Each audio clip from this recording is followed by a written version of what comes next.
80 लाख अपात्र महिलांकडून सरकार पैसे वसूल करणार नाही। महिला म्हणून पैसे लाटणाऱ्या 14,000 पुरुषांकडून मात्र पैसे वसूल केले जाणार। लाडकी बहीण योजनेसंदर्भात मुख्यमंत्री फडणवीसांची स्पष्टोक्ती।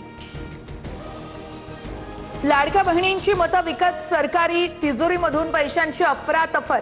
सरकारवर आर्थिक फसवणुकीचे गुन्हे दाखल झाले पाहिजेत। संजय राऊत आक्रमक, तर महिलांना पैसे मिळू नये यासाठी राऊतांचे प्रयत्न, त्यांच्यावरच गुन्हा दाखल करा, बन यांचं प्रत्युत्तर। शेतकरी कर्जमाफी संदर्भात मंत्रिमंडळ बैठकीत चर्चा। आचारसंहिता असल्याने आता घोषणा करू शकत नाही। निवडणुकीनंतर कर्जमाफीची घोषणा होणार, मुख्यमंत्री फडणवीसांची माहिती। मनसरमध्ये कांदा उत्पादक शेतकऱ्यांसाठी क्रांती महामोर्चा। पुणे नाशिक महामार्गावरती रोखण्याचा प्रयत्न। रोहित पवार यांच्यासह आंदोलक पोलिसांच्या ताब्यात। कांद्याला 25 रुपये किलो हमीभाव देण्यासाठी मोर्चा।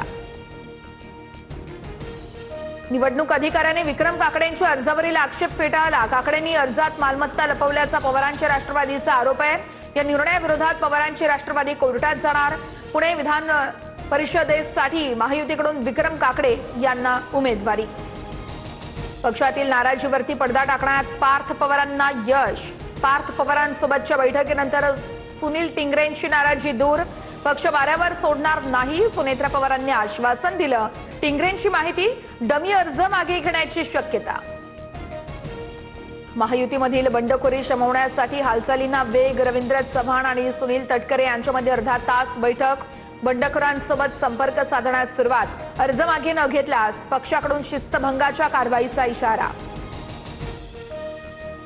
बंडखोर अब्दुल सत्तारांना मुख्यमंत्री आणि उपमुख्यमंत्र्यांचा समन्स। मुंबईमध्ये बैठकीसाठी बोलावलं। भाजपकडून शिवसेना संपवण्याचं काम सुरू असल्याचा सत्तारांचा आरोप। छत्रपती संभाजीनगरमधून सत्तारांच्या मुलाने अर्ज भरला। समृद्धी महामार्गावरती ठाकरेंचे नेते अंबादास दानवे आणि शिंदेचे आमदार अब्दुल सत्तारांची भेट। सत्तार मुंबईला तर दानवे शिर्डीला जात असताना दोघांमध्ये भेट। राजकीय चर्चांना उधाण। दोन्ही शिवसेना एकत्र येण्यासंदर्भात कालच दानवेंनी केलं होतं विधान। शिवसेना सोडून पश्चाताप झालेल्यांनी भूमिकेचा पुनर्विचार करावा। ठाकरेंच्या नेतृत्वात मागे यावं। अंबादास दानवेंसह संजय राऊतांचा शिंदेंच्या सेनेवर निशाणा।